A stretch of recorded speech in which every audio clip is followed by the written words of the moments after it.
Are we live? Yes, we are. Danger, drama, dice. What are we talking about? The allure of the craps table. Risk. That's what we're talking about right here, right now. Welcome to the Color Up Podcast. Whether you're a seasoned player or a beginner eager to step up to the table, this is your lucky podcast that's all about the thrill and strategy of the casino world. I'm your host, Jeremy. With me is Jim the Professor. Let's get rolling.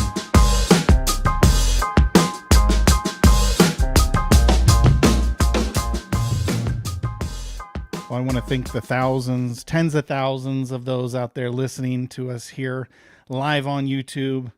You can catch the full episode with the whole monster roll at the end with viewer comments and questions and all that. And then, those who listen on the podcast platforms of your choice, you get an edited version. We usually cut out the monster roll, Jim, right? Yes, we do. Just to make it fair. Yeah, but if you want to hear all the gaffes, the problems, this is a place mistakes, to be. YouTube Live Sunday nights is the place to be. So we appreciate those already popping in the chat and joining us live. And we've got an interesting one. I know I took a week off, so we got some things to maybe recap. Maybe we don't. We'll get to the topic eventually, and then get to the monster roll, like I mentioned before. Well, first, everybody's gonna want to know, how was the cruise? Yeah, well, I mean, the cruise is the cruise. I love those things. You went from Mr. No Cruise to Mr. All Cruise. Mm-hmm. No, thanks. One of our viewers in here, Holy Roller, took me on my first cruise. I won a cruise, and since that one, I've booked. So yesterday was my fifth, and I'm telling my wife that I think I mentioned this last time. We got to slow down. So we only have 2 currently booked. Only 2. Yeah, unfortunately, I think did one December, January, and I've got one in February, and then we're slowing down. Oh yeah, we're just gonna go. We're gonna go every instead of every 30 days, you're only gonna go every 45 days, right? Yeah, so slow down to May, and then of course the April 1st certificates. You can kind of go wherever. So we'll probably do that one for the summer or the fall, and then I'll probably just book one. I don't know, this cruising stuff. It's a tough life, but someone's got to do it. Yeah, lifestyles of the rich and famous. Not exactly. You don't have to be exactly rich or famous to pull this off. You do have to be a gambler, and yes, and you are right, Shooter Craps. But and if you want to learn how to do it, you can go to Brian's channel. Go to the Holy Roller channel to teach you. He'll tell you how to do it. So, how did you do? Did you play? Yeah, well, of course I played. It is the one time I mentioned before.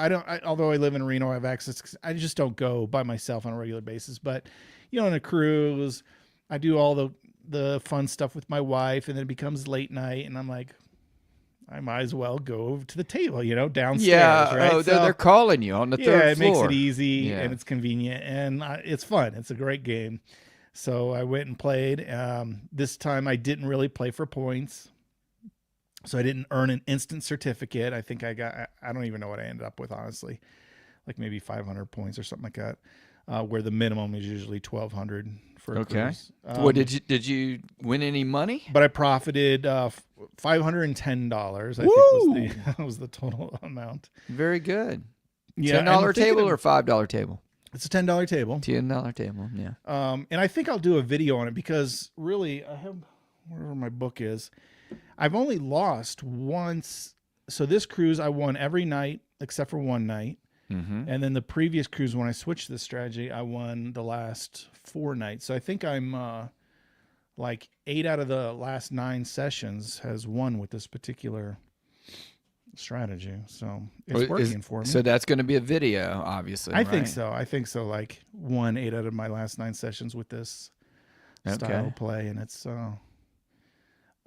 not very spoiler, many people it's a hedge say strategy.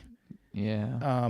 So you have a little bit of money on the table, but little risk unless some weird sequence happens. Mm-hmm. And like I did have the one losing session, so the weird sequence did happen. But usually you kind of, with all the short rolls, you break even, or you only lose a couple bucks. Right. But if you're in position and you can win with a long roll. So as long as you could stay there for 2 hours and stick it out. it usually works out, and it has. So I'm like, okay, all right, I'll just keep at this. Now, when you're doing the free cruise, are you guys like balcony people, or are you like interior? It depends or varies depending on the ship. Yeah, it varies. I mean, Okay. depending on what you pick and stuff. So usually, I've only had one balcony. Most of them have just a window. I don't know what those are called. Yeah, port or view, I guess. Yeah, sea view or something. Sea I don't view know. or something like that. I forget what Window they're called. view. But we're not that picky. I've even had one that was just an interior jail cell. I loved it because I can sleep in complete darkness. Oh, And yeah. my wife likes to no, we want the sun shining in at 5 a.m. I'm like, you forget I was at the craps table after midnight, so I don't necessarily Need that. not a fan of the sunlight. 5 a.m. sunshine. As much So, as she so how loves it. long were these sessions? How long did you spend at the I table? usually play about 2 hours. Okay, which Yeah. is very long for you because normally that's Yeah. not Yeah, a big yeah, monster session. Yeah. I mean, I think one I did cut short in an hour, Mm-hmm. but yeah, usually I try to do about 2 hours. Anybody It's going recognize good. you? A couple people, yeah, a couple people from the Holy Roller crew. Okay. There was one guy. It's very interesting. He didn't play. He was currently on a free cruise and had played and won one before. And he said, he was very kind and said, "Oh man, I just learned everything and watched Color Up, and then I just did it and it worked. And here I am on a free cruise, but this particular one, I don't have the budget to play." And so he just watched the table. Very interesting. I couldn't sit there and watch for as much as he was like every night watching. Was the table crowded?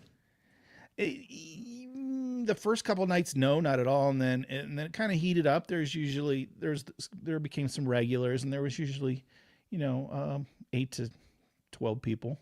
Okay. Yeah, that's So- pretty good for a cruise. Yeah. Yeah. Yeah, it was a good group. Wasn't the previous cruise, there's a lot of complainers and weird stuff. This seemed to be just good people, had fun playing, didn't have any weird superstitions, and just having a good time. So I don't have any particular interesting stories. It was just good. It was just, it's a cruise. Awesome. You're gambling and it's good. And yeah. Weather nice? And like I played in a way that I had very little risk, which ties into day because that's, we'll break down. That's just my personality. You can scale my strategy up. And I did for a couple rolls. And then I'm like, yeah, let's go back down. So Okay. maybe we'll get into the details of it a little bit later, but The weather was good, all that good stuff. there were like 2 days out of the 7, it was, overcast and because I took my daughter home from college on this one. And so she wanted to like maximize sun time, right? And my wife likes to, get the sun and lay out. And so, when it's overcast or windy, like, the cruise is ruined, but for the most part, most of the days were just beautiful days. And Awesome. we did some excursions and different things. So it was good. Very good. Very good. Yeah. What did I miss out on the cart ride household? Nothing much on my end. We're just rolling along. I've been listening to other podcasts. I had a chance to hang out with some other people in the craps community. I got was it yesterday? I got to play with Hawaiian crap shooters. They had a live roll that you could play along with on Crapsy, and I hung out they with do those that guys quite a bit online. on YouTube. Yeah, that's a lot of fun. And their show is kind of like a morning DJ show because he's got all these sound effects and everything. Yeah, the And morning say zoo. hello to my little Woo-hoo. friend. Yeah, all that stuff. So anyway, it's good group of people and all. And, but yeah, just we got back from our winter break and then we dove into our testing that we have in school. So Thursday and Friday was adjusted schedule days, and I didn't have the kids for that long. We've got more tests coming Monday and Tuesday. So had snow for Virginia Beach, not much. They had a little bit of a dusting, and more inland where I'm in Chesapeake, we had a couple inches. So got a little bit of cold winter, and let's see what else. Got a truck. I bought a old 2006 Honda Ridgeline, and Something else to yeah. work on. I know Yeah, you well, seem this to one always actually- be working on cars. I am, but this one seems to be in pretty good shape. well, so. the Honda, The Hondas, Honda engine is Toyotas, great. and, So they seem to supposedly go have a forever. better reputation, but This one's nice. It's got all kinds of technology like heated seats. From 2006, it has a bunch of technology. Oh yeah, yeah. Yeah. Well, it doesn't have anything to do with cell phones. It does have an aftermarket radio, which is pretty cool. So, but anyway, in this that might tie into our topic also when you talk about risk. You know, you buy old car You versus buy a new old car. versus new. Yeah, you got Yeah. some give and take, some decisions to Insurance and that kind of stuff. So make. Okay. we can see how it goes. But yeah, other than that, life is good. So looking forward to it. My cruise, which will be in about 90 days. I'll be going. Look at you, 90 days away. Yeah, I or couldn't 90, take it. 90 some days. Yeah, 91, 92. But yeah, that's coming up. But we'll be on a Carnival ship leaving out of Norfolk, so we won't have to travel anywhere. So that's nice. Yeah, super So nice. we'll get somebody to drop us off, and we'll go right to the ship that day and have a blast during our spring break. So yeah, looking forward to it. Looking forward to it. What do you like about this thing? I What can't. do I I like gotta about- be careful. I can't turn this into a cruise show. No, Let's no, move on. go Let's ahead. move on, Jim. Move on. Okay. Um, Your inner self wants to turn this into color up cruising. I really don't. I want to I'm avoid it teasing. at all costs. But I mean, people want. It's a gambling show, and that's Yeah. when I gamble. So I guess it becomes a topic. I mean, I guess I should go down to the local pepper mill and gamble every week and get the stories from the crazies. Yeah, the down there and whatnot. recreational crazies. Yeah, we could do that. But yeah, that would be good too if you had some good stories to tie into the topic. Well, now that it's the new year, I'll definitely be hitting them up. I got the business cards and got some email contacts there, and I'll definitely be making the rounds again in Reno to say, hey, you want to become the most popular casino that deals with craps? See, I got to work on my 15 Yeah, your second pitch. a Yeah, little you work on your elevator pitch. right, there. but I believe I will make you the most popular craps casino in the nation if you just let me film there. And I think it's a compelling reason to do so. And we'll see. You're smart enough, and bygone people like you. So yeah, they'll do it. And Well, Stuart Smalley there. Risk. Tell me. Yes. Let's get into risk. All right. What in the world is it, and why are we talking about it on the gambling show? Well, that's the whole. You got the whole both sides of the coin. You got the one side, you got the risk, and you got the other side is reward.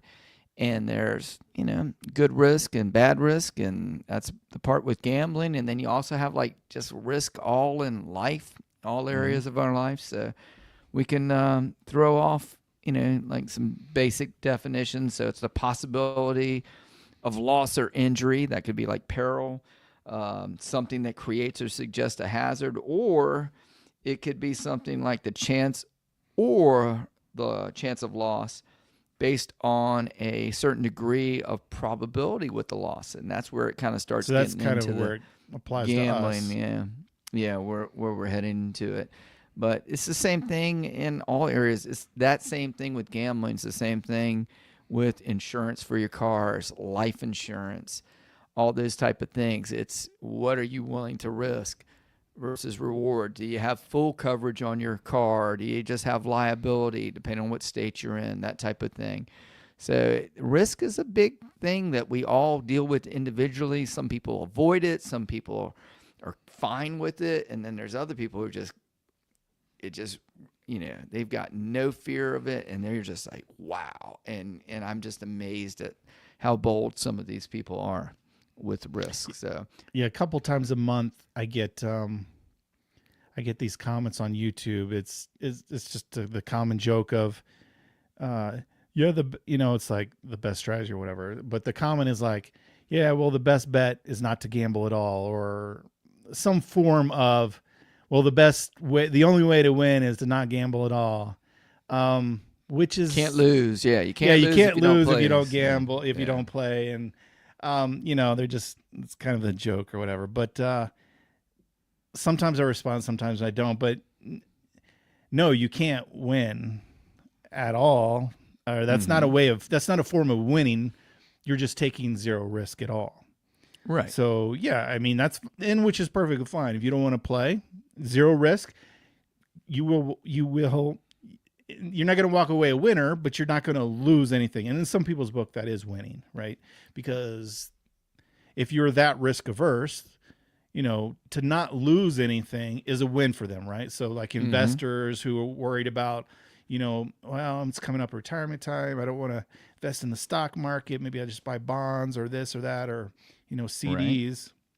Right. For them, not losing is what they're looking for. So it is an interesting thing when people do that. I'm like, it does make me think, like, what kind of person, I am a gambling channel after all, so it doesn't really apply of, if you don't gamble, you won't lose. Ooh, well, of course, right? Hey, this is a really good comment. Life without taking risk is not living. You got to take some risk.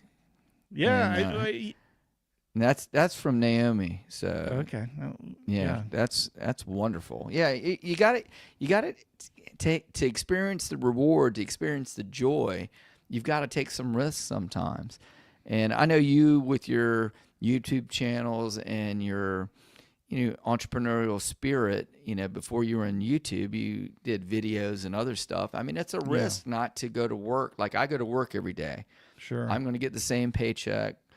If I show up to work every day and, I'm going to get the same paycheck. There's no risk on that on my part, but I don't reap the big reward, at the same time. Right. There's people who do things like you. And if you take on more clients or if you get more subscribers or whatever, you can reap the benefits of that type of thing. So yeah, she's right. People, you look up to. It's amazing, like the people who, like an Elon Musk type person, where they just, hear about like Tesla was losing $140 million a year, and now like they make $140 a month profit now, where they were taking losses, and just the huge risks that or all the people all that his start businesses. any company, right? Any all company, these businesses, even your local landscaper guy, he's got to buy his lawnmower, he's got to get some weed Yeah. whacker, he's got to take the risk of hiring some employees, and then he's got to sell. He's got to one of my favorite quotes that I teach my students is, nothing happens in any business until there's a sell,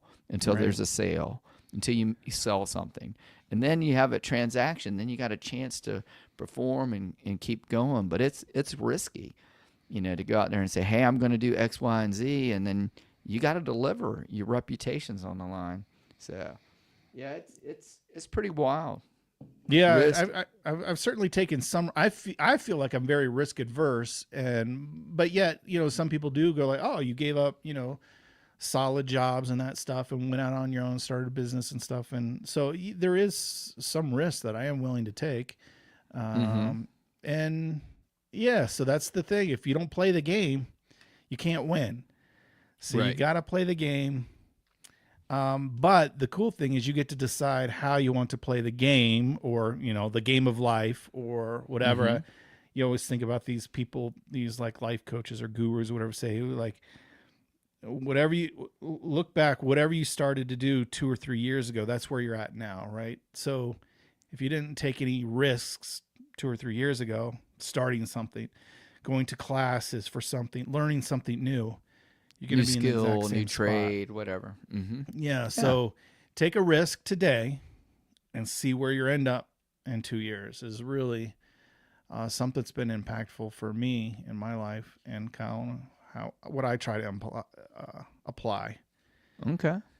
So And I don't know if that means anything to anyone out there, but yeah, if you want your life to be different, you take that risk, and it could be a manageable risk.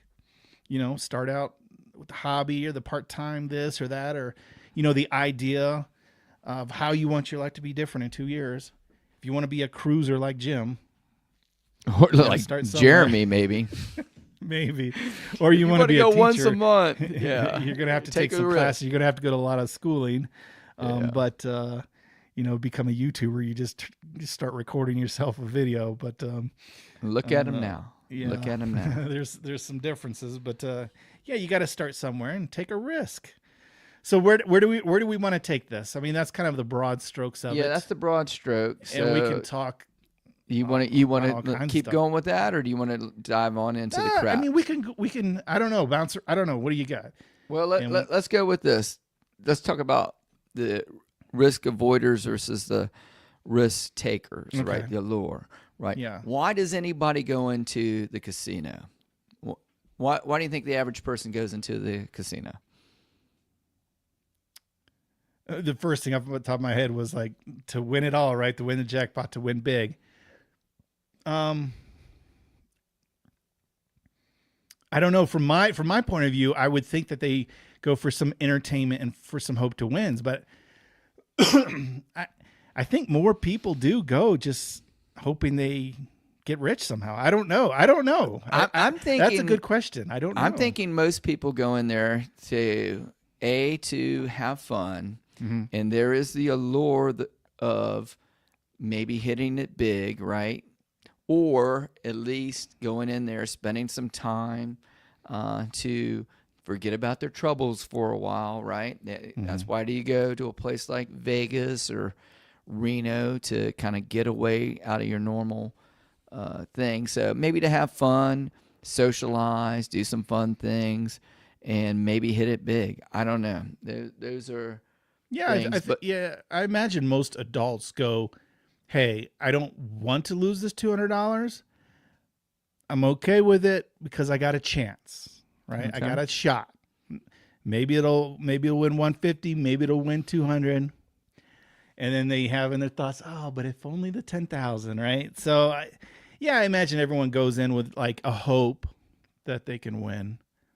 So, I imagine that's the Yeah, allure but of I think most of the games are a little more riskier than the average person knows because I don't think a lot of true. people spend the time to look at the numbers of it, the risk that they're actually taking, or how long the long shot is. Think about you had a big, was it Mega Millions a couple weeks ago, a Yeah. week ago?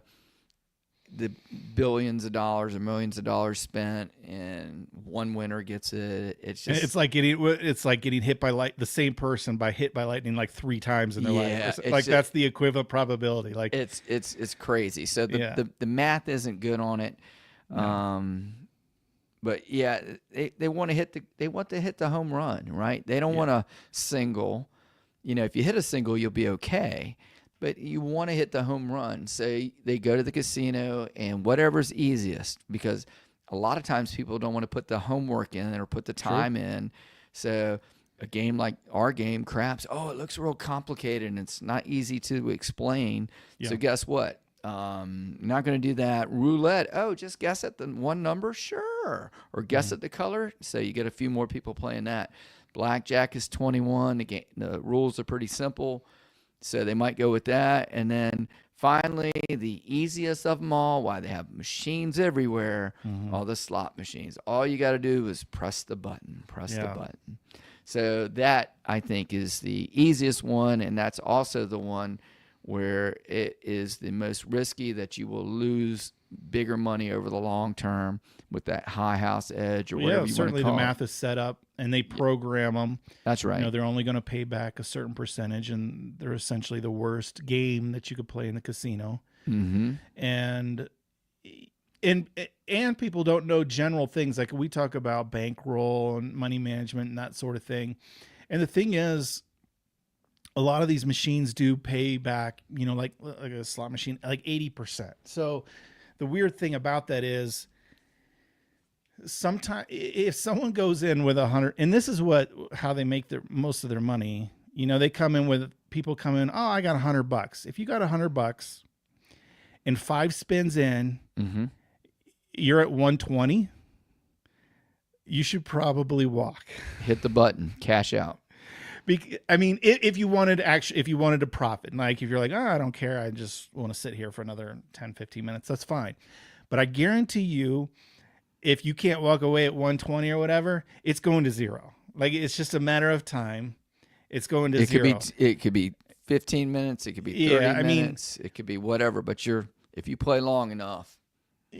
Yeah, there is going to be someone, 2 rows over. You see, they hit, they win Hand pay. $800 or the hand pay, the magic $1,200 amount, and they may walk away or then only put 500 back in, and that's cool. But that is so rare, Mm-hmm.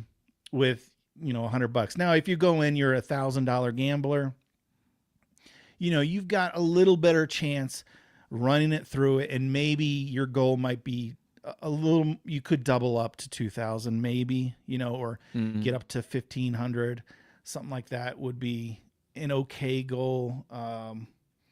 But yeah, if you come in with just a little money, just consider a donation. And that's and the same thing with with craps. If you come into a $10 table with $100, I'm sorry, it's going to be a donation to the casino. 3 bets, 30. If you're going to make 3 bets, $30, you probably need $300 to have a shot at the game of craps. So it's very similar with all the games. With such a high volatility, high house edge game like slots, you probably need a lot bigger bankroll. But again, it's chance.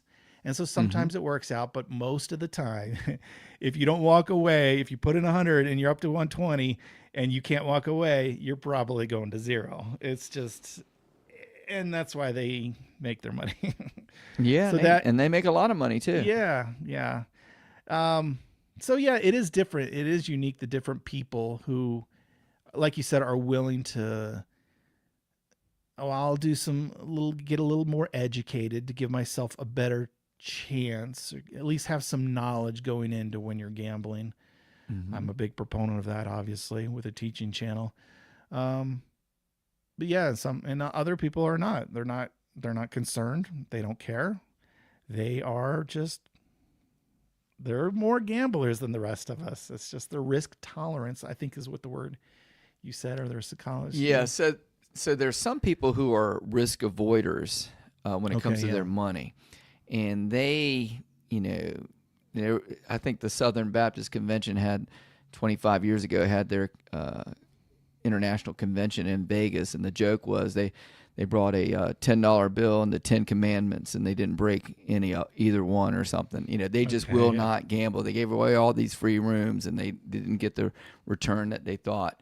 But there are some people who just won't gamble, or they won't do it, or very small, or not even very small, just very small amounts of money that they're going to donate.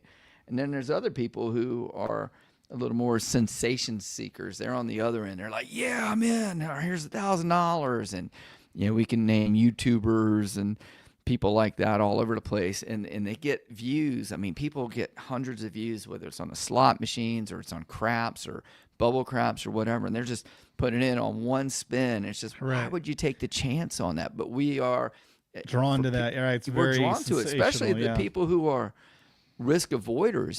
They're not going to, it's almost like you're vicariously living through them if you had that much money to throw away. And then you have I would never make that $1,000 bet, but it sure is fun watching that guy do it. Oh yeah, because $1,000 is $1,000. But again, Elon Musk, $1,000 is not the same to me or you. And then you got the thrill seekers, the people who plan on it and they get in there and they look at it, and it's high risk behaviors, whether it's gambling or maybe they like jumping out of an airplane with a parachute's not cool enough for them, so they go with the what do they call it? The flight suit where they just the wing jump glide, off and they a cliff. just glide, and they just.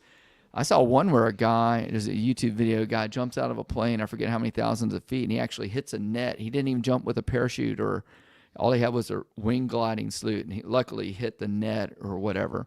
But there are some people who just have that, what is the word? They just get that adrenaline rush. So that's almost like a litmus test. Jim, have you parachuted or skydived? No. Will you in your lifetime? Probably not. No, Same here. Yeah. Not going to. Now, my wife says she's willing and wants to. I don't know, if I actually schedule, I don't know. Both my sons have done it. One of them worked at the local skydiving place before he moved down to Florida. Okay. And he was, doing being an instructor to do tandem. I think he got certified to do tandem jumps. And so he's done a few jumps in his lifetime. Oh yeah, he's done quite a few. And then my 80-year-old uncle on his 80th birthday, he went out there and they were like, "Hey, you going to do it?" I was like, "No, I'm going to work, guys. Not going to be there." Right. So what's the old joke? Why would I jump out a perfectly good airplane? Good plane. Yeah. Yeah. Not going to do it. I'm Yeah, not so gonna that's a do it. good test right away for people. Like, are you the type Are you a who thrill seeker? are Yeah. you a thrill seeker? Yeah. Yeah, that's a good one there. But yeah, you got the low risk players like us. You Hmm. know, I think you're a pretty low risk player. I know For sure. I am. And only, you know, even though I have a casino close by, I don't, you know, you're kind of like you in Reno. I don't go there. I've been there 3 times and they've been open, I think 2 years, going on 2 years now, 2 years now. Yeah. So, but yeah, it's pretty, you know, people are in the camps.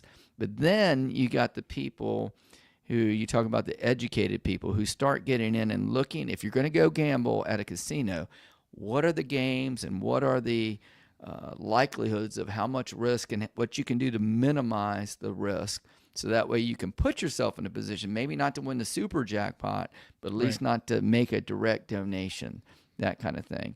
And Right. that's when you start looking at things like house edge and on the different games. And typically the slots are the highest. I watched a video today, and it was a guy who works with the slot machine people, and they said, well, you know, what should we set the percentage return rate on? Do you want 90, 95? Do you want 85? And I think it said in Australia, they're historically like 85%.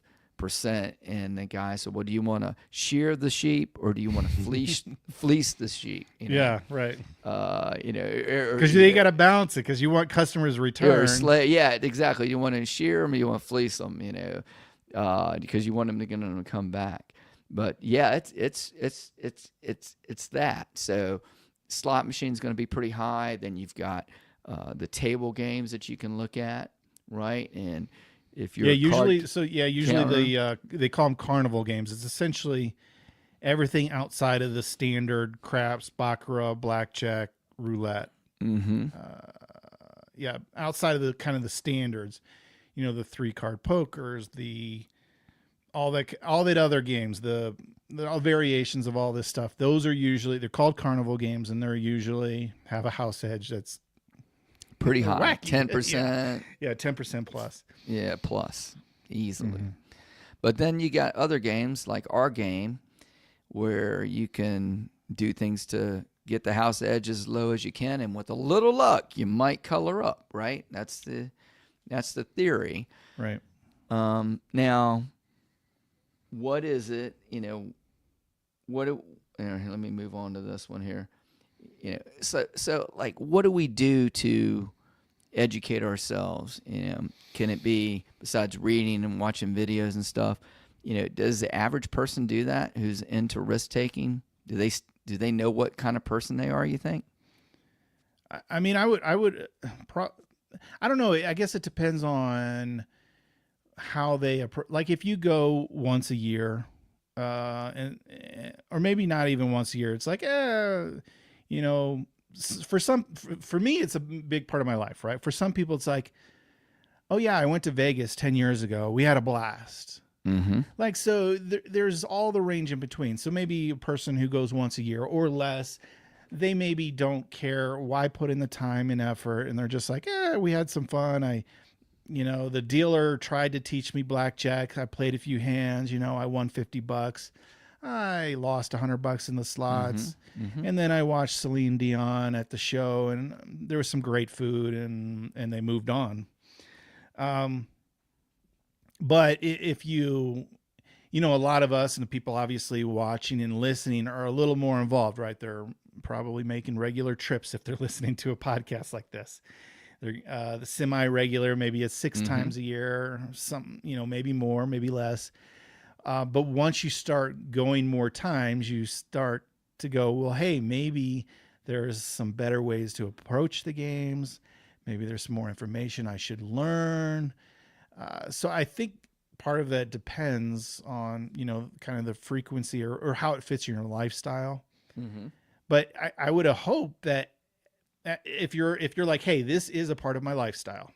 I go multiple, you know, 3 times or more a year. I don't know what the number is, what would make you that gambling is part of your lifestyle, but you think about it more than once a year and you're going, right? At least a couple trips, that you would self-assess, because I think the more you go, you kind of, you will learn, I think, about yourself. Yes. You will be like, You're oh, tempted. You're yeah, tempted. should I put this extra bet out? Should I take it back? Should I Mm-hmm. double my bet? No, I'd rather just keep the profit in my pocket. I think it won't take very long, and you'll kind of self-assess and realize, what kind of player you are, and what kind of risk you're willing to take, and where you're not. And some people, they're just, sure, double it, double it, double it. Why not? I came here with 500. If I don't leave with 10,000, I'm not, whatever. Mm-hmm. And some people are like that. They can play the slot, get to that 120, the example I gave earlier, and they're like, that's $20 in my pocket. Cash out. Let's do it, baby. Boom. So I think it is telling when you play the games. You could self-assess pretty quickly. How about I don't know the if I answered your question, but one of the things I was wondering is like the adrenaline. I okay. think the adrenaline or the dopamine or whatever you want to call it, when that thing hits, it. When you get that, Yes. and it comes before you hit it. When you are risking and you've got X amount of dollars at risk, whether it be on the roll of the dice or the press of a button, even before it happens, when you make the bet, you feel that, and you got it inside you, and you're just spellbound. You're looking at the table. You're looking away. You don't know what to do, and then it's almost like you're watching one of these football games up here, and then you're just, I don't want to look away. I'm just listening to the crowd reaction. Yeah. There's a good, Tom has a really good comment. I'm going to pull it up right here, and I know we'll get to all the comments on the monster roll, but craps confronts you with yourself. Yeah. And that is a perfect, Tom. That's a perfect. Summarize what I said in 2 minutes. Yeah, we need to get Tom as a third guest on or guest host up here today. But yeah, that's exactly right. And you learn very quickly about yourself, what kind of risk taker you are. There are, like, I'm sure you have people in your family, like I do in mine, who zero risk takers when it comes to casinos and things. But yet, they're very good entrepreneurs. They're very good business people. They'll take risk in other areas, right? Other areas, calculated risk in other areas. So they've got that discipline that it's with them as well. But but yeah, it's pretty wild once you start hitting it, and once you actually get to whatever your game is going to be, and then you realize what you are. Well, the other thing too is, and I think this is what leads to, I don't know. I don't pretend to understand psychology or anything like that. I know the studies say that 1% are problem gamblers. Mm-hmm. And I don't know if that's an evolution thing or that's like from day one, if you walk into the casino, if you're that 1%, that you're going to have a problem. But I do know there is thresholds of that dopamine level. For instance, I hear this in the comments all the time. Bubble craps just doesn't do it for me. Like, I could care less, and it's not because of the game necessarily. It's because it's it's a dollar stake. And for me, if you watch me from the beginning of my YouTube, $5 is where I played at. $5 tables, they were readily available, and that was my comfort level. And I got a dopamine. Is that dopamine hit? Dopamine is the thing. I mean, I'd be like, I'm 32 across, Jim. I'm a little big money. What's going on here? I need 3 hits. I've pressed up, right? Yeah. And that did it for me. And a couple years later, now I'm $10 table, no problem. I'm very comfortable now at my first few bets, 44 inside, 66 inside, whatever. Not a big deal. You teared up. I've teared up on that dopamine level, right? Mm-hmm. And so you not only can you assess, but you find out where that edge is for you. Mm-hmm. Well, I mentioned at the very beginning of the show what I was playing, and crowd. It's a hybrid, but essentially I lay the 10, go inside. There's I pull down, I hit, I get a hit, I pull whatever. Okay, so essentially I lay the 10 for 40. Right. 44 inside, right? And there's some other triggers, and I do different things, right? But that's essentially it.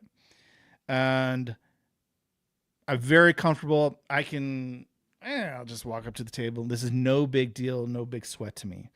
But a couple of nights I would go, because I want to earn points on a cruise. So Sure. okay, $100 lay, 110 inside. It's the same percentage of risk. Mathematically, Mathematically, probability. probability wise, Yep. the worst case scenario, the 10 rolls, you lose the lay bet, and then a then 7. then a 7, you lose the place bets, Bam, worst bam. case. But if you roll the 7, it's not that big a deal.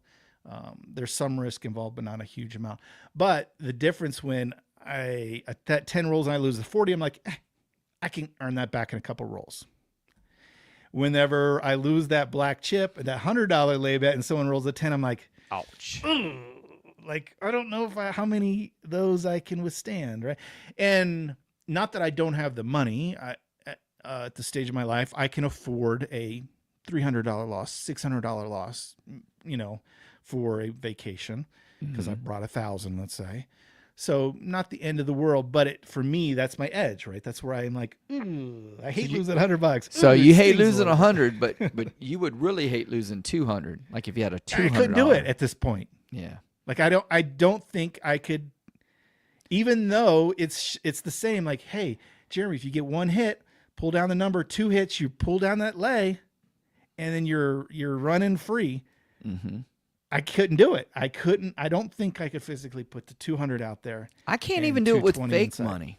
I can't do it. Like, for example, I saw Brian with Hawaiian Crap Shooters. I mentioned him at the beginning of the show.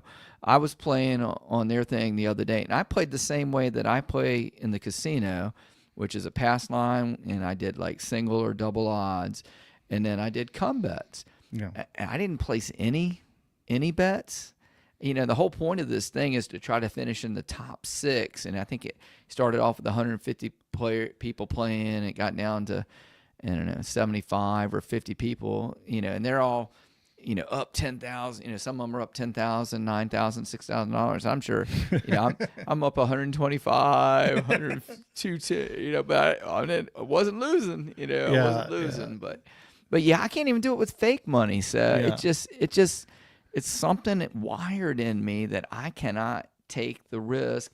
And it's because I think I know a lot of the, basic probabilities or combinations. I'm not throwing a $50 yo down or, I just can't do it. So I think, again, it's education, and I think it's how you're wired on those things. But this might be something else we could get into is how do you define a risky bet? Like, are there riskier bets at the craps table than others? Or, what do you do to, first let's talk about that. Risky bets. Are there some bets that are more risky than others? Certainly.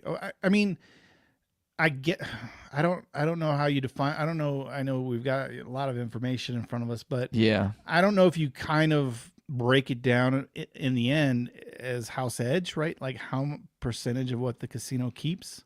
Well, that's edge. That's house edge. Yeah, I give you that. But it's also the probability of it probabilities, and then the other thing is the type of bet. Whether it's a one roll bet, that type of thing. To me, a one roll bet is a very risky bet, but they're all risky. But it's a very risky bet. And if it's by itself, especially if you're not you're hedging a lot of times, so you're combining, trying to. But it's a one roll bet is very risky. So I guess it's all relative. So in the game of craps, what's good and bad about it is it has the best or the single best bet mathematically in the casino that you can make, and it has some of the worst, which are just as bad as playing easily slots. Roulette and slots. Yeah, once you start doing the ATS and some of those. Some of those are even higher. But even the standard game, the NE7 or any of the horn numbers, if you're betting on those, you're in the teens as far as house edge goes. They're one roll bet, but in the grand scheme of things, it's like, okay, so the worst bet, the probability is 1 in 36. not the end of the world, right? I think Mm-hmm. like it's better than, the local raffle drawing at your Yeah. high school football game where it's Yeah. like, you got a chance to win and it's 1 in, whatever, 500 here tonight, or it's Yeah. 1 in 2,000. 50-50 raffle or whatever. Right. Yeah. So, when you look at numbers like that, yeah, in relativity, 1 in 36, the worst bet on the craps table as far as probability wise, that's not too bad. But the problem is it adds up and it doesn't pay off as much. So Right, and the usually frequency. they'll pay you like 30 for that 1 in 36 risk. Mm-hmm. So you're going to lose 36 times, you win once and only get paid 30, you're out 6. It's just a losing proposition. The math. Yeah, the math. Yeah, it's just math. And obviously all the bets are like that in craps, and so some are a little worse than others. But yeah, it's not the hugest gamble, to say, it's one roll, 1 in 36. In that example would be the 2 or the 12, right? In craps. Right. But there's a one roll field bet where, what is it? 20 20 ways ways to lose, 16 to win. Is it, okay, 16. Yeah. So, one roll bet, that seems okay. You got 16 ways to win. Yeah, look at all those numbers. And the house edge backs it up, right? If they pay triple on one of the numbers, it's Yeah. only Then 2.5% you get house back edge. down. That's right. Yeah. So there's so many different ways you could say you can combine them, and that's what we do, right? As gamblers and craps players, there's like, well, some people, I'd rather have the don't pass bet. Yeah, that first roll is a killer, but the house edge is 1.4%, and then I'm a favorite who gets paid 1-to-1. For me, I personally like the lay bet, which is you're always the favorite, but you only get paid, like on the 4 and 10, you're only getting paid half. It's like, dang, you bet 100, you only get paid 50. Some people hate that. They hate the idea of that. That would be me. But But you're the 2-to-1 favorite. So mathematically, it is a good bet. If you're worried, it's not it's not a risky bet then, right? You said mathematically, if you're 2-to-1 favorite, is that a risky? If you're the 2-to-1, is that a risky bet? Yeah. I mean, you got, there's some, we got NFL playoffs. There's some evenly matched teams. And then let's say there's the Buffalo Bills and the Browns were somehow in there. Yeah. The Bills are going to be at least 2-to-1 favorites. Yeah, this is a fantasy channel right now. Yeah, Browns. You would, that's probably something a lot of people would be comfortable going 2-to-1 favorite. It's not apples to oranges there, because that's you probably a lot more than 2-to-1 favorite with a team like the Browns. But with the dice, it will exactly work out to 2-to-1. So yeah, I mean, I would say, is that a risky bet? Well, not only do they only pay you the half or the true odds of rolling it, they also take 5% commission. Or big, yeah. So automatically you're losing 5%. Mm-hmm. And then if you win, which you should, then they only pay you what you should earn, which is half. So I would say low risk, fair reward. Okay. I guess. I mean, is that what? I'm just saying, is it a risky bet? I mean, the title of the show was danger, drama, and dice. Yeah. Lower risk, right? So is there a danger if you're making a bet that you're not a 2-to-1 favorite? Then is that a risky bet? And the answer is probably yes, definitely. On the other hand, but they pay more, right? So we go to, well, that's on the reward side. I'm talking about the risk. What are you actually risking in your scenario? A prop bet, you can make a $1 hard way bet risky. It has either a 9% or 11% house edge, so you keep quite a bit of it. You're going to get paid what, either $9 or $7. So the Mm-hmm. reward, we don't want to talk about reward yet. You said just risk. Yeah. Your risk is $1. You've got a 1 in 36 chance, but it doesn't lose on every roll. Right. It's not a one roll. Is that a Yeah. risky bet? Probably not. I mean, you're only risking $1, right? Quantifiable. Yeah, quantify. Yeah, you're like, well, I Yeah. can afford to lose $1. It's only $1, so that's in your book. It's not risk. Now, if you only had $5 to your name, Right. it heightens the risk. Yes. A bit. Or it's the last $5 after you played slots. Yeah. Maybe. But is it a risky bet? I mean, I guess there's the circumstances that depend. If it's your last $5, or if you care about house edge, or you're only going to win $7 if it does hit. Well, let's go to this side of the coin. Keep you on track somehow. Yeah. So we got risky bets that we're talking about. Are there some safe bets at the craps table? So that immediately brought me to an example in my head of anytime you try to teach someone craps for the first Right. time, Mm-hmm. you go, okay, this is the pass line. Here's the 6 and 8. Mm-hmm. These are safe bets. Yeah. And they go, okay, cool. Pass line, point comes out on a 5, make a 6 and 8. Bam. Don't worry, 7, safe bet, 7. And they go, Yeah. wait a second, where did my Not so safe. Not so safe. $34 go? Like, Oh, don't forget if they put some well- odds behind it too. Now, yeah, probably. Yeah, the even best best bet in the casino. They don't know house edge. You want to put 1-2 times behind. So now you got 10, 20 behind that $10 bet. So now you're out, $54 after 2 rolls. And you're like, that's safe. So, if it's gambling, it's not safe. Your money is not safe. Mm-hmm. But when we're talking relative to some of the other bets, I would say, there's safety in probability. Why did I say the 6 and 8? Because, the probability is 6 to 5, 10, right? 10 combinations, right? 5 and 5. If you do both the numbers, there's 10 Yeah. combinations. As and a- only out of 6 them. ways to lose, right? So Mhm. you would say, I'll take those probability odds, and that's why a lot of players do. Or they bet the inside numbers. Of course, the pay doesn't equate, you don't get those same 10 to 6 odds and payout. You're going to get, only one of them's going to pay.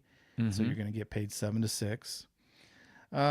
So yeah, it's safe. I know a lot of people say, hey, let's play games. Let's keep in kind of a general rule of thumb, 2%. And that goes back to that the house edge thing. Right. So with, if you consider, if you base your safety on house edge, then that could be a way to do it. Say, hey, any bet under 2%, Is would a be- good bet. well, yeah, safe bet, good bet. Safe bet. Good It bet. depends. Yeah, I don't know that it's safe. We would call it good as far as gambling goes. Better you bet. know? Is it a better It's bet? a better bet. Yeah, right. Because my family who doesn't gamble at all, they say it's a terrible bet. Why risk it all, right? But if you're going to risk it, well, these ones pay back pretty good. They don't take a large percentage out of the bet. So if you're under that 2% threshold, probably a pretty good gamble. Mm-hmm.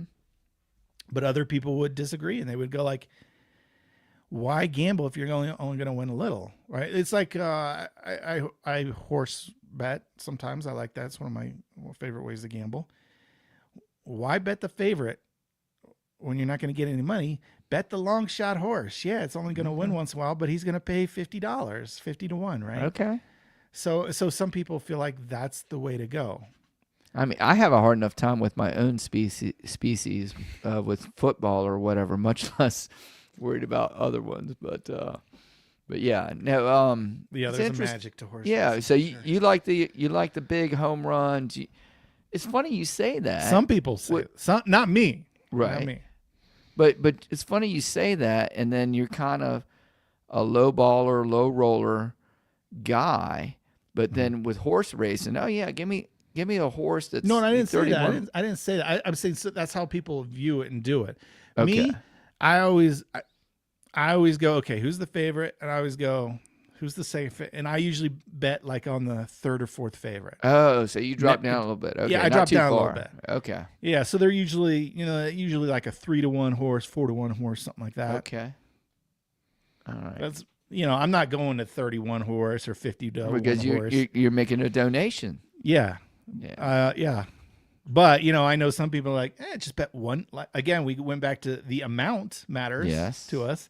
Mm-hmm. It's just $2. Well, usually in horse racing, the minimum bet's $2. So it's just $2 in each race. And if just one of them hits today, you usually go to horse racing. There's a series of like 10 races or something. If just one horse hits at 50-to-1 at that $2, I won $100 and I'm up big, right? Because there's 10 races. Yeah. A total I'm gambling is 20. I just hit one. And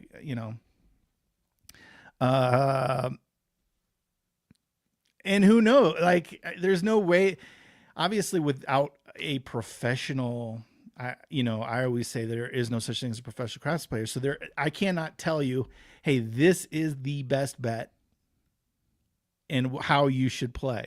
Mm-hmm. I can tell you, according to the math, long-term math, this is your best chance to lose the least amount of money over infinity. Yeah. Over time. But we're not playing for infinity, I know. Right. So I always say, that I try to stay away from that stuff. I'm like, you know what? You're gambling for 3 hours. You got to say this, though. You say, oh, but we don't play over infinity. But we're playing a part of infinity, and we're hoping that infinity is we're hoping that the infinity has nothing to do with our 3 hours. Yeah, we're nothing 3, or at least we're part of it to have nothing to do, but yeah, some of it to do. I don't want that nasty part of infinity to come up and whack you don't. Me out. So it's a wave, ups and downs, and you want to hit it here on the way up, and then get out. Like it's like timing. Like I don't know anything about the stock market, but I know there are the people who time the stock market. That's right. Yeah. So they want to catch it on the way up. I mean, that would be the best way to bet on craps. Is like, I know people take notes and they try to guess when like, there's been a lot of yos, so let's start betting on the yo, and maybe they can, catch, something is due. Maybe it hadn't hit in a while. So if we can get 5 out of the next 20 rolls, hey, we've caught this trend of yo bets, and it would be a very good bet. Mm-hmm. But yeah, I can't tell you. I can only tell you the math. I can't tell you what the future holds, and unfortunately, no one can. Well, let's switch so gears. It's very difficult. So it's very. I think it's a very personal thing. Again, we go to the top of the show where we said, a self-assess. Yeah. What is your level? Where is how much gets you tingly still? Mm-hmm. And then you decide. And that's where we all feel differently about how you play. And that's what's so cool is we can all play differently, have a good time because we're getting those tingly feelings. Right. The dopamine. And we're doing what we feel is the correct mixture of risk versus reward. Mm-hmm. We got some big names in here. Oh, yeah. As far as YouTubers and that stuff, they would play very different from me because their risk tolerance, their knowledge of the game. So they're very comfortable doing other things that I wouldn't be doing. Waylon and Craftsmaster Journey and Demon Dog and all these other guys. Brian and so they would go, both Brians. Jeremy plays like he can't. There's no way he can win. He doesn't take advantage of big roll or whatever. Their criticisms of how I would type of play, Mm-hmm. and I could probably have criticisms of how they like to play. But you can't worry about it. You got to worry about like where do you fit? Yeah. What do you feel comfortable? Yeah. with? So this is really a show about your individual personal self. Yeah. Self. Well, that's what I was getting ready risk. to. I was going to say, hey, let's transfer this from this hypothetical thing to how do you manage risk, when the chips are in your rack? Yeah. What do you do? And one of the things that I think most people do, or if you read any of the books or talk to a lot of these guys, they'll tell you don't chase your losses. You know, don't martingale. Don't say, oh, well, I've lost 4 times. We've had 3 PSOs. I'm going to go lay big and and guess what? Or not lay big. I'm going to bet big across because one of these numbers is going to hit and then bam, you get nailed again. So managing the risk while you're at the table with your rack, you know, how do you do that? Do you put limits on yourself of how much of your bankroll you'll have at one time, or how do you do it? Yeah. Going back to that comment, for me, that is one of the things. Like, I can't do a martingale or some people ladder. Like, for me, I can't emotionally do that. I know the more you martingale, the lower the probability that magic is going to strike and that you're going to lose the bet, because you should eventually win back the bet and win all your previous losses back. Should. Right. And in almost all cases, you will. But me, I can't emotionally take it as the bets increase and push and find out when it's going to. I'd rather cut my losses small and move on. Yes. Okay. So how I usually typically do it is I decide how I'm going to play. So like $400. You bring $400 to, say you're not on a cruise ship. Yeah. Or you got $400. There's somebody in town. Club members come in. Color Up club members come in to play with Jeremy, Mr. Color Up. Yeah. What are you doing with your $400? Well, so $400 to me, that means $40 per shooter. I like to just go, hey, I'm going to try to play for 10 shooters. Now you did mention, hey, if people are coming to play with Color Up, if I know someone wants to play like all day long, I may play a little different. Okay. But standard play would be like, okay, $400 to me, that's $40 a shooter. What kind of strategy can I do for $40 a shooter? And a lot of times for me personally, I will physically put that $40.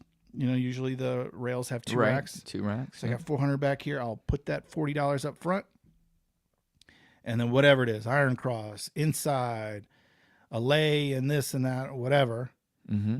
And I know it's either going to bust that $40, or it's going to kind of win a little bit or lose a little bit, or it's a profit. And once, like I say, oh, cool, I got that. You know, my bets are out there. I win some. I take a glance. It's up at 50. Slide that 10 over.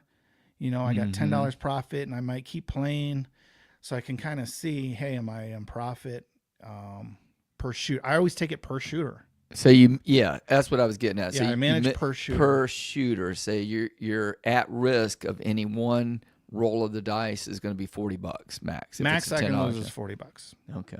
And some I may, you know, hey, I got this funny feeling. So let's be more aggressive. Or, you know, overall, I'm like, oh, cool. I'm up to 550. When I pull that 40 aside for that shooter, I may go like the first 3 hits. I may go press it.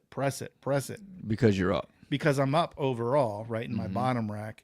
Whereas, you know, the first shooter of the day, nuh-uh. I'm like, I need to get my $40 first. Mm-hmm. We'll reassess it. I'll talk about things once I got an extra, even just $10 there. Then I might go like press it or cover another number, or I'll do something else. So it kind of depends where in the session I'm at, how much overall I'm up or down. And that's me. Right. Some people are like, okay, I got 400. I got 40. Let's go big or go home. Right. So 40 means press. And if I don't get to 200 out of this shooter, that's okay. Because the next shooter, I'll try again with 40. Right. It's like 200 or nothing. This is just different way to approach it. Mm-hmm. And me, I'm always like, you know what? I like to, if $40 per shooter, get my 40 back. And then I'm willing to, that's just a mental thing. And then I'm willing to, it's not gamble. Yeah. I'm willing to gamble with profits. I try to say it that way. It's not house money. It's not house money, which some people call it because it's actually your money. But so I always like to trade. I like to gamble with profits. So that's where I'm comfortable at. Mm-hmm. And sometimes it never gets there. The first guy bleeds out the 40. The second guy bleeds out the 40. Keeps Now going it's that like, way. Yeah. yeah, now you're down 4 shooters. And you're like, Jeremy, you're going to have to bet big to win big. So how are you going to recoup the other 3 shooters that lost 40? And in my case, I'm going to need a really big roll because you know what? I'm not going to be You're gonna stick super to the plan. aggressive. I'm going Yeah. to stick with my plan. I'll be aggressive with the $10 profit, but not until then. So that's just how I approach it. So managing per shooter is a big thing with you. Mm-hmm. Limiting, obviously, you're not going to sign a marker. You're not going back to the ATM. No, Obviously, never. Yeah. So Yeah, what I bring, and then I manage on a per shooter basis. And every once in a while you get that great shooter, and you go, "Oh, sweet!" So you put it in that back rack, and now I got $600, like I said, and now I may be a little more aggressive with that, or I may go, "Hey, now I go $60 per shooter."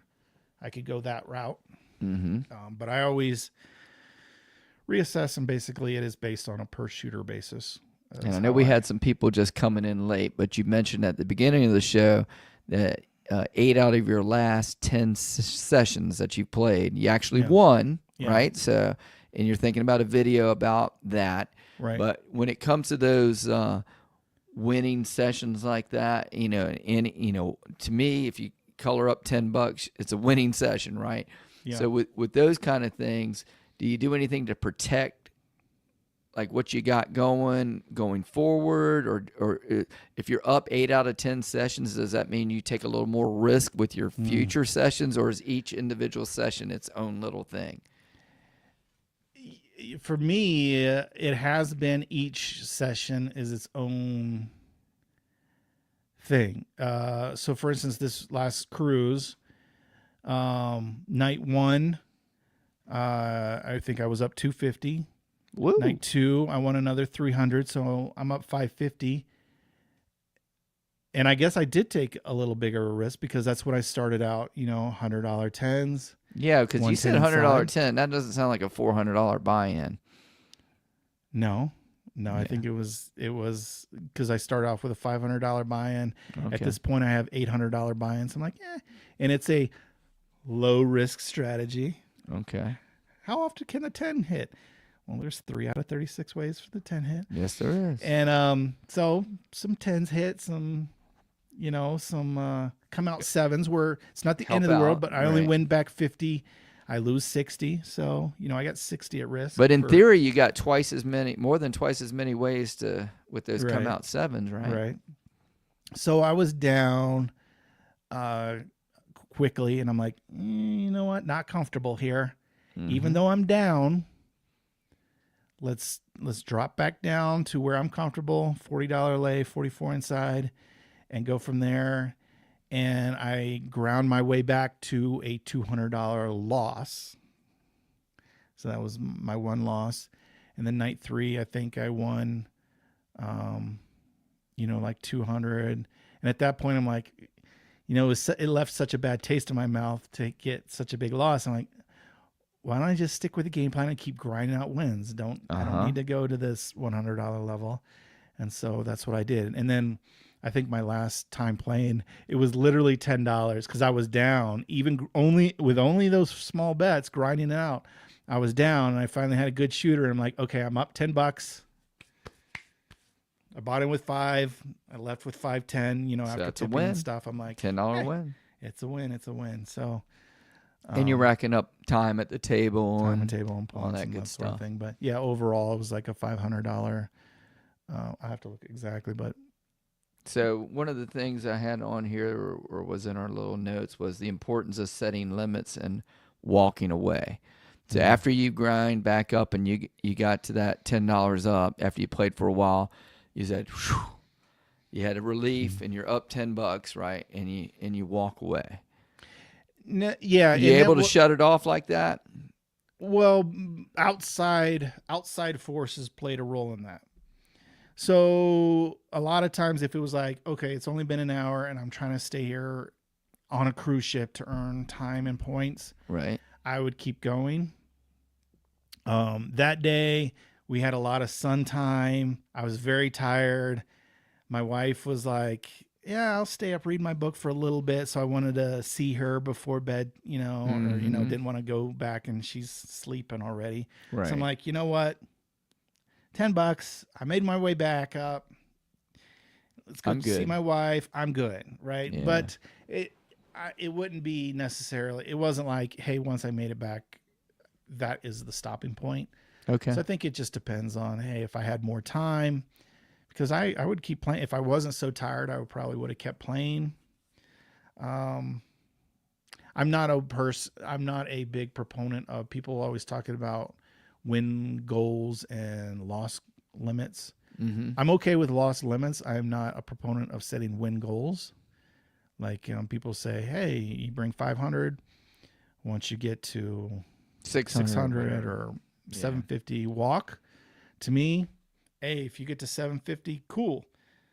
Set your loss limit now at 600 and keep going and go for 900 and just keep bumping up. Mm-hmm. If you're winning, why walk away? Just keep bumping up. What your limit is that okay, I'll give some back, but I'm not, I'm still going to walk away a winner and profitable. Okay. So I like to keep raising how much my threshold is. So a plan. You got a plan going in. Ahead Yeah, I of got a time. plan. I got a lot of thoughts going on, I guess. But Okay. Well, some of us, because we've done a show on planning before, and some people say you don't really need a plan, and then no, there's other yeah, people a lot of say, people are like, hey, double or nothing, right? It's yeah. like if I came with 500, if I don't have 1,000, I'm going to zero, which Mm-hmm. I can't fault them for that either. Because right, ultimately the game is about entertainment, and if that gives them the tingles and that's the entertainment for them, that's fine. I'm just comfortable. Hey, if I get $200 up, I'm cool. I had a great time. I played for 2 hours. And it doesn't, things I just can't break ahead. I can't get to that $300 win level. I'm good. I just had a thought. I just read one of the my comments or show prep notes in here, and I just had a thought, and I just had an epiphany. Playing craps at a craps table is the same thing as running a marathon. I've done, I think, 11 marathons now, 26.2-mile marathons. I'm not bragging. I'm No, not. I Hey, know but it I'm is a a feat. I'm a completer, not a competer. I'm not racing Okay, up toward that's the fine. That's front. fair. And you can go on YouTube and see a couple of my stupid videos on that. But anyway, but what I was gonna say is it's very much parallel because it's just like at the craps table in a marathon. You have people who run ahead of you and you never see them again. And they could be people who, you know, get their money out quick and they're a don't player and they got two people and they walk away, or it could be somebody who just putters out, and then you got people who you're racing along with and you Yeah. pass them and they pass you, and it's kind of going back and forth, and it's very much a mental game. Mm-hmm. And you've got to decide, if you've got a goal, whether it's a time or whether in craps it's money, you got to decide, hey, what you want to do and come up with a plan, because it one of the little points we had on here was like, what's the difference or what's the role of calculated risk versus reckless behavior? For Yeah. me, reckless behavior as a guy who plays soccer, just happens to do marathons without training. That would be for me to run out right from the get-go with 8-minute miles. That would be, to me, with my limited bankroll, putting a lot of money out on the first shooter or whatever. That's how it would equate to me, where Mm-hmm. I've got to be more conservative. I got to start off slow, or else I know I'm not going to finish, the marathon or whatever. But yeah, it's weird how I just thought about that. But how would you, is No, I there a love that difference analogy. between reckless behavior and, what you would call calculated risk? Like, how do you see the difference with you? Or is there? I think it's just my perspective, because to me, I'm going to look at the guy who goes, um, give me 220 inside. Mm-hmm. To me, I'm like, man, that seems like reckless behavior. But to someone else who, I didn't see, well, he has a $10,000 buy-in. That's a small percentage of his buy-in. He likes, that you have half the dice combinations there.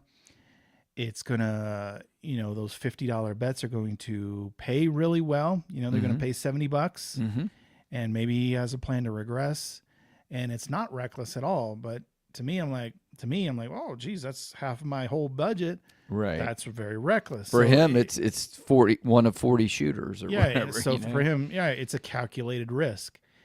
And that's why I think it's a good idea to mind your own business and to stay in your lane. Stay in your lane. Stay in your lane. Because you don't know what they're doing. You don't know what they lost last night or how much they won last night or whatever. And I would encourage people, hey, enjoy. You know, you get the whole big fights, dark side, light side. They're affecting my game. They're not affecting your game. Let them play their own game. And I would encourage you just to enjoy the differences of how other people play the game. Recognize them, yeah. Yeah, so there's a lot of ways to play this game, a lot of bets. So if you look over and go, reckless, just go, oh, that's interesting way to play. I would like to maybe play that way, but I'm not comfortable playing that way, and just let them do their thing. So I think it is a lot of very self perspective of it's from your point. It would be very in a game like craps. There's not many of the bets are terrible. Mm-hmm.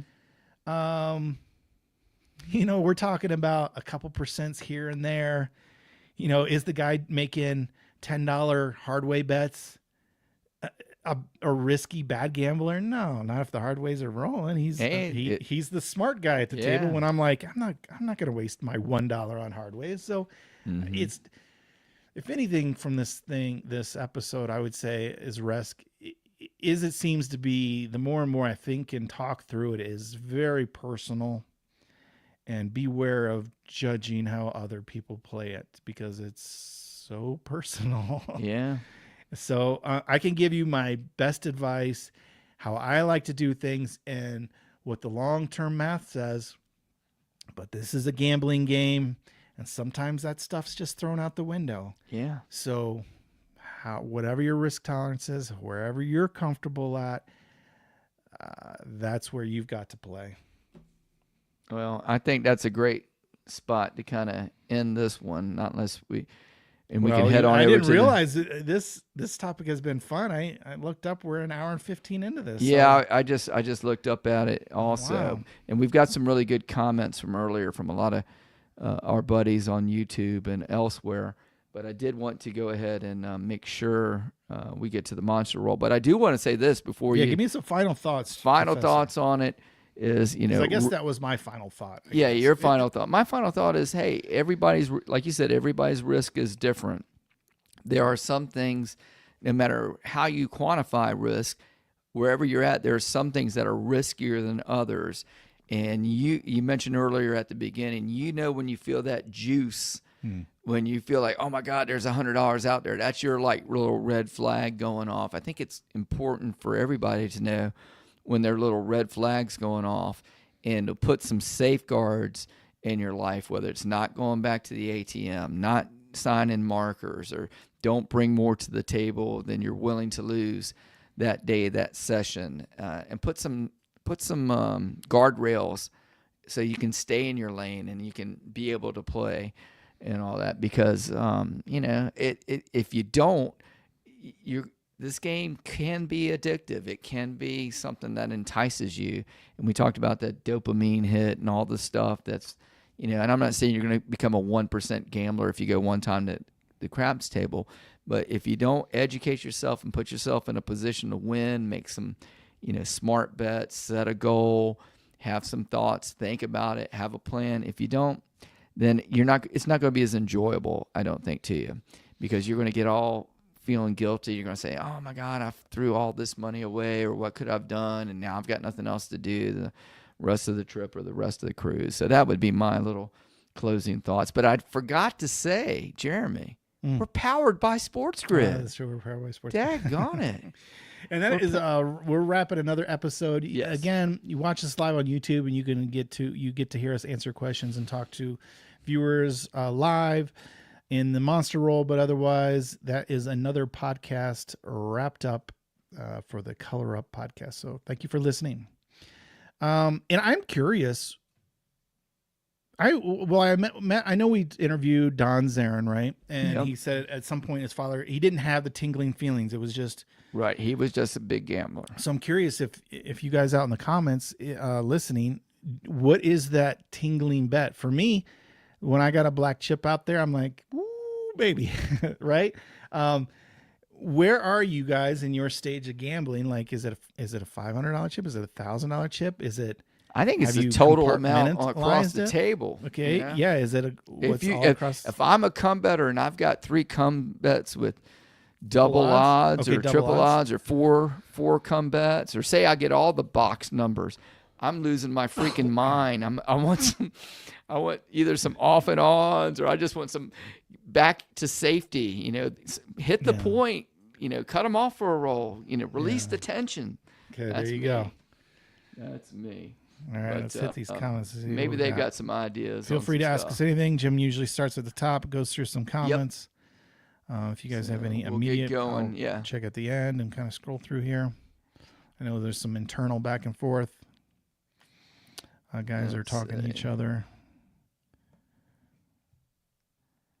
Yeah, this was we said we had a lot of people say, hey, we had Holy Roller Brian, we had Naomi, Shooter Craps was up there, Mike 85 Bears, and then Anthony Fernandez. That's the name I didn't recognize. So hey Anthony, good to see you.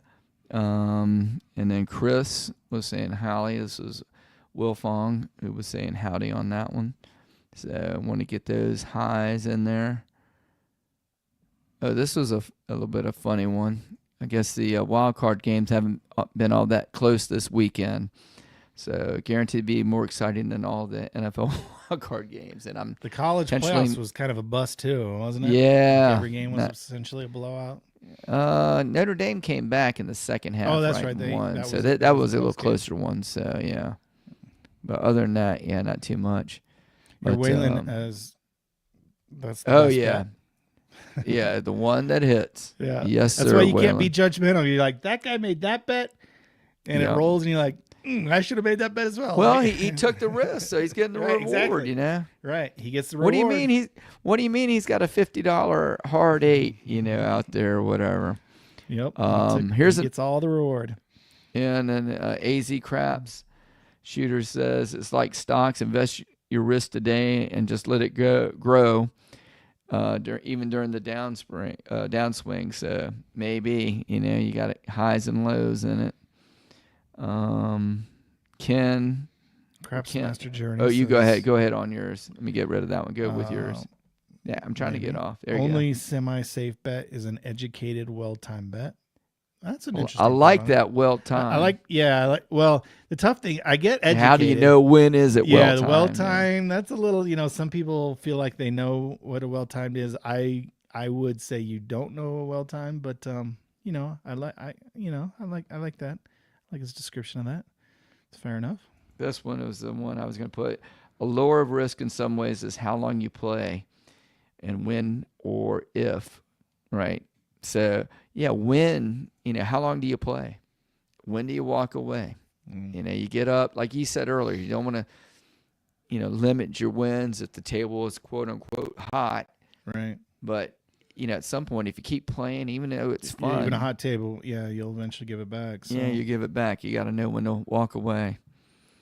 And then AZ earlier said that, you know, most people go in, they hope to hit the grand jackpot. That's why you're going to the casino is you want to hit the jack. You want lightning to strike for you, you know. And then Tom, one of our regular ones there. Watch the guy stroll up to the table, drop 30 on the 12. Who didn't walk away with 900? Woo! Yeah. I mean, pretty nice. You go $30, not that much, but 1 in 36. The probability. I mean, again, that's not a huge one roll. Risk. Yeah, it's only $30. And look at that reward. That's a big reward. Right, it pays 30 to 1. So. Mm-hmm. And everyone was like, "Look at that!" You know, he remembers it. He remembers the story of this guy. I told you the guy. I was in the first time I went to Indiana, And Demon Dog told me that this casino that I went to was actually it was actually on a barge or something. It wasn't even on land. And I saw a guy start off, I want to say it was $5, and he parlayed the 12, and there were 3 12s in a row. Crazy. Tom says, do viewers identify with Super Risk Greg? I don't know who that is, but I know, and Bluff. I know who Bluff is. I think Greg is the one who does the slot pools. I think if that's who, therefore the same big guy I'm thinking of. viewership. I don't think that they identify. I think they get a thrill out of watching someone else gamble big money and risk it big. I mean, it's thrilling, right? Yeah, it's weird. I can watch other people do it, but I can't do it with fake money on crap shooters or with Demon Dog and the guys in there. And if I put up a live video at a $5 table and me like, oh, I pressed up to $15, not that exciting. Freaking die, yeah. Yeah. You get Bluff going, you know what? Give me the inside numbers at $1,000 a piece. That's a little more entertaining and fairly so. He's taking a lot bigger risk and he gets a lot bigger reward for that. You get the viewership to follow, Mm-hmm. So. Yeah, you get some views apparently. This was another nice one here Tom had. It says, educate yourself to the degrees of risk before you play the game, like reading a prospectus, whether you're going to invest in a company or a mutual fund or whatever. And when you go for it, there's only, yourself to blame. So, there's only a 1 in 36 chance of that $30 12 hitting, and it's one roll. Yeah. One shot. It's like an Eminem rap song. One shot. Opportunity comes once. But, like we talk about, we don't know. He may have came up from the blackjack table and just won $300. And it's like, I'll just throw $30 on the 12 as he's passing by, right? So again, yeah, you're right. Don't what's judge. His risk there? Like nothing. Yeah, it's $30. Right. Yeah, it's Greg Ulo, the bubble craps guy. Oh, that's where Greg. He's like, okay. I think he covers all the numbers. It's just press until like he gets to 1,000 or something like that. Yeah, that's the guy. You're right. So I know a lot of people love that. What's the name of that guy who's got this monster roll with the slots and he gets all these, hundreds of thousands of views? You know who I'm talking about? There is about 5 or 6 really big slot people. Yeah. All right. I didn't realize there was that many. Yeah, I'll have to go dig on that one. AZ crap shooters, he says, they all watch D Lucky hitting it big on slots. Maybe that's one of them. And they don't really know the true risk. They know they can lose, but it's made on YouTube to look super easy. Yeah. I know people have talked about that diamonds. guy, that particular person. They like he has viewers give him money and then he plays their money. I don't know. Some people say he only shows the winners and so it always looks like he's winning. And then but he plays with YouTubers or viewers' money. Okay. Yeah, so that's his thing. So whatever. Buyer beware. I don't know. Confederation. Yeah. This is me. I'm whining at the screen when watching Greg and Bluff whispering regrets. Yeah, so that's where you're comfortable, right? Because they're beyond your team, go beyond your comfort level, and that's why you're like, regress, take the guaranteed money back, and that falls more along with me. Then they're like, no, press it up, a couple more hits, and then I could walk away with 1,000, right? So that's 10,000 or whatever. That's whatever it is, and that's why we're different. Vegas Matt, some people are saying that is one of the the handful of big slot guys. Okay, does that ring a bell? Yeah, I'm trying to think. I know we had a company because I did some research on him. Matt might be the guy I'm thinking about, but Vegas Matt sounds like the guy. He's a guy with I think he wears a big chain. He's older. He's in Reno here actually a lot. Demon, I think we watch too much YouTube gambling. We do appreciate you watching, but we get a kick, right? We want to know what other people are doing, what their ideas are. Absolutely. We like to see other people. We get to live through them risk-free vicariously. Yeah. So it's almost like a John Quinn is 2020 episode on what would you do? What would you do? Yeah. You had $1,000 across all the box numbers, and 6 of them have hit. Would you take down and go down to table minimum, or would And you Tom's press, over press, here press? saying, yes, regrets. And other people are like, go for it, go for it, go for it. And that's what, that's the entertainment part, right? So, Oh, yeah. yeah. Let's see. What else has we got on here? Yeah, it gives a fix. That's true. Let's see. And then Gray from Great Craps checked in there. I have not. I saw the last video I saw on him. I need to get with YouTube to make sure he's on my feed and all. Last cool video I saw with Gray from Great Craps was he had those slow motion dice. Okay. And I don't know if I sent it to you or not, but had the dice hitting the table and bouncing around. And I think a couple people did some reaction videos on, could you see any control or influence in there? Yeah, And it's always wild to see those things in slow motion. Yeah, what they really every do. which way, But he did have some good data on it, and I think he did it 30 times or 36 times. So he had some good, nice little chart at the end too. So good to hear from you, Gray. Let's see. Let's see, what did Tom had? Another one. I think there's a type of economics, a prospect economics that may apply to risk and gambling. Yeah, one thing we didn't get to, which I spent a lot of time, was the people who study risk and who actually Actuarians? Not an actuarian, actuary. Actuary. I've been saying it wrong for all these years. But the most famous in our community, in our circles, Michael it's going to be right? Michael Shackelford, and but yeah, these are people who use calculus and other great math and come up with models, and they have a way of quantifying risk, whether it be for insurance companies or for casinos or for the guys who make the slot machines or all aspects of life. It's pretty amazing how they can assign a number. There's a guy who's in my soccer league. I don't know if he's playing this winter, but he's usually plays in the spring. And he actually that's his job for one of the cities here in the Hampton Roads area.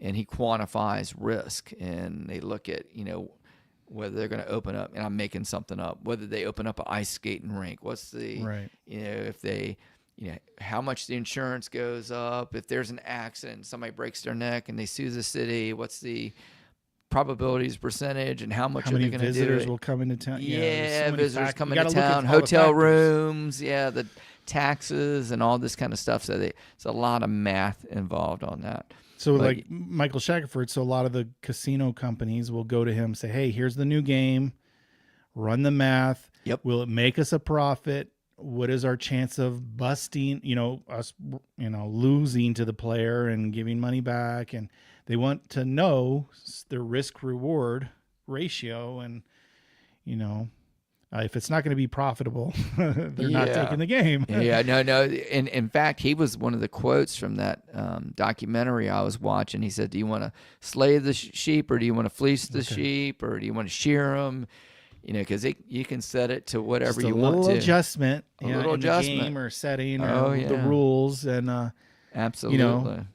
Famously, blackjack, went from 3 to 2 to 6 to 5. Seemingly a little bit, but those who really know that they went from shearing the sheep to you're slaying the sheep. Now they're slaying it, right? But it was I think it was Australia, 85%, sometimes more on there, and they don't call them slot machines; they call them pokies. Yeah, in Australia, which I never knew that. So you can learn. But anyway, the actuary is a pretty important person in the life of a casino and gambling. Numbers. And assigning a risk and signing a number on there. And then I had this one too. Nivka said, I asked you guys tier credits on the last show, and I'm happy to report that they do not hold back some tier credits until the end of the year and then grant you those tier credits. So I hit Diamond Plus. Well, congratulations on that, Niv, because I've hit Diamond one time with Caesars, and I did not hit it this year because obviously I haven't played as much this year at all. But did hit it. But those privileges are pretty doggone cool. I mean, but even still, I didn't hit it this past year, and I still get offers to fly to Biloxi in Atlantic City. I haven't got a flight for for Tahoe yet. So I think they want me to pay my own airfare to get out there. But yeah, I'm sure they would maybe give me a room over at one of those places. But yeah, it's pretty cool when you can get those on there. Let's see. And then when we were talking about earlier, Tom had another good point, was getting out of the hand gives you a whole new perspective on risk. You can be, you can definitely be aggressive when you're playing with some profits as opposed to quote unquote house money. And then this is another thing too, and I agree with Craps Master Journey on this one. Daily practice makes you maintain discipline. And if you don't have time to practice daily, but just however you do it, just be disciplined. Find a way that you like to play and stick with it.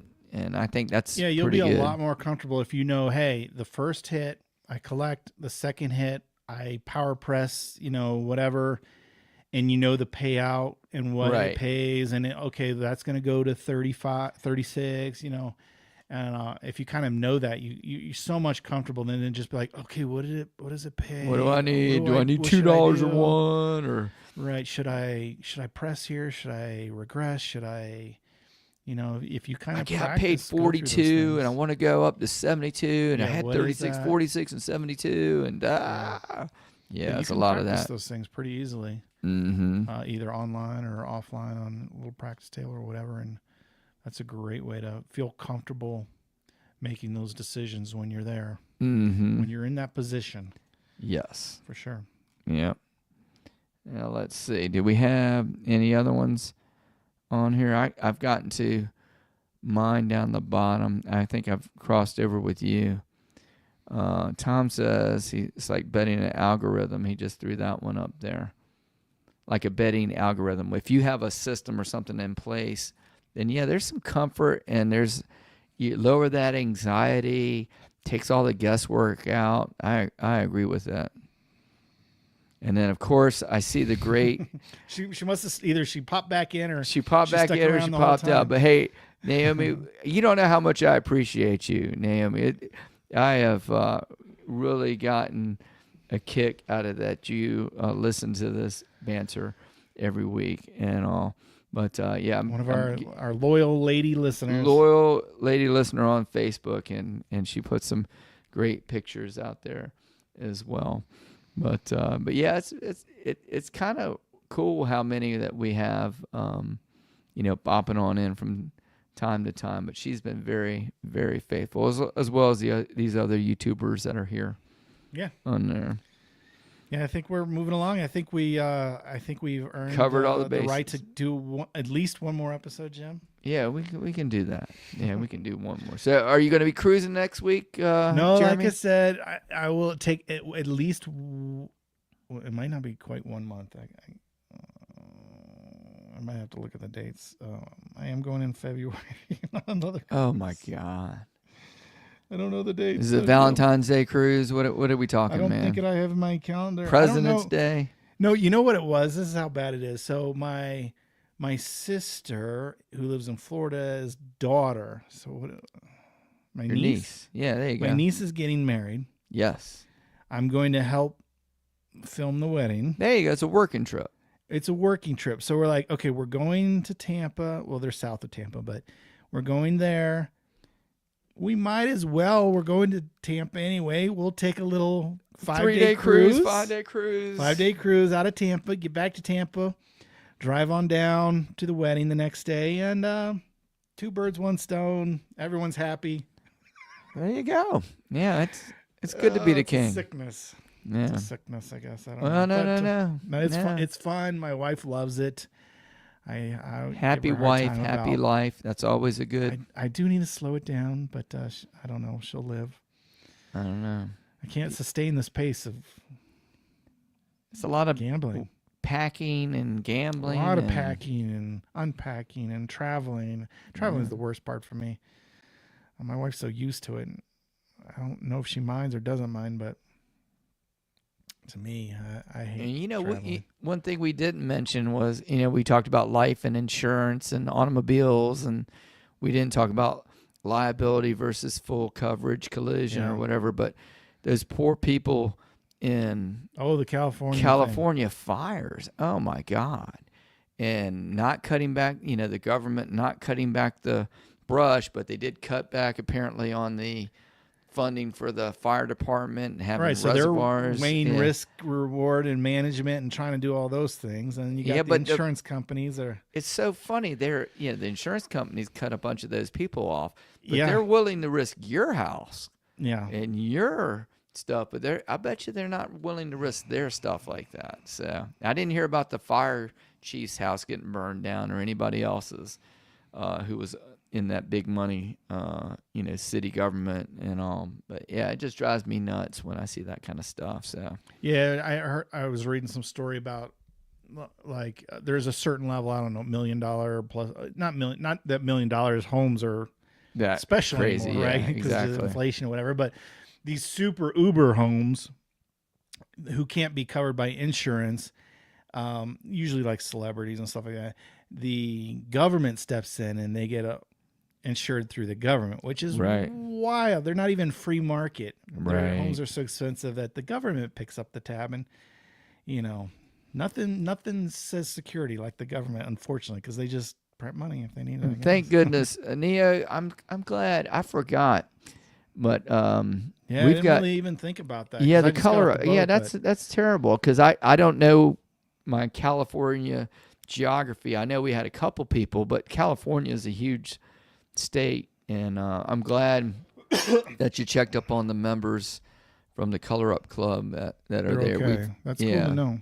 Yeah, Yeah, and frankly, I need to apologize for not even considering that. It just didn't even crossed my mind. I'm just like, oh my gosh, those. As a kid, I lived there for quite a few years, in Southern California, there in that north of LA area.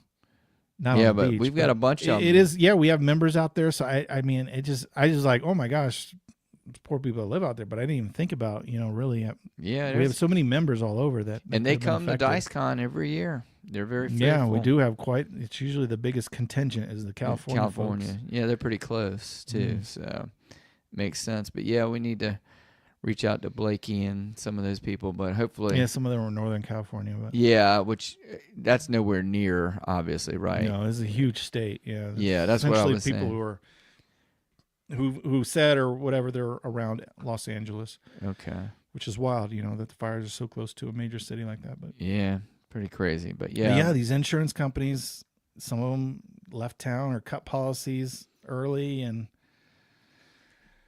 yeah. Well, they What a saw mess. that they weren't cutting the stuff down and no control burns, they're and not going to make profit if Yeah. something like this happened, and risk reward.